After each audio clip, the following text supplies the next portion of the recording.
నొప్పి మాయం సర్జరీ దూరం ఆపరేషన్ లేకుండా మోకాళ్ల నొప్పులకు ఆధునిక చికిత్స ప్రాణ పెయిన్ క్లినిక్.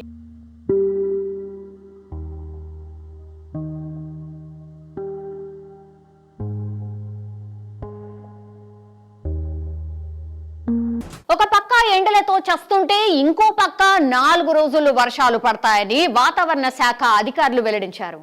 తూర్పు మధ్యప్రదేశ్ నుంచి విదర్భ మీదుగా తెలంగాణ వరకు ఆనుకొని ఉన్న ఉపరితల ఆవర్తన ద్రోణి ప్రభావం వల్ల రాష్ట్రంలో మరో 4 రోజులు మోస్తరు వర్షాలు కురవనున్నాయని హైదరాబాద్ వాతావరణ శాఖ వెల్లడించింది.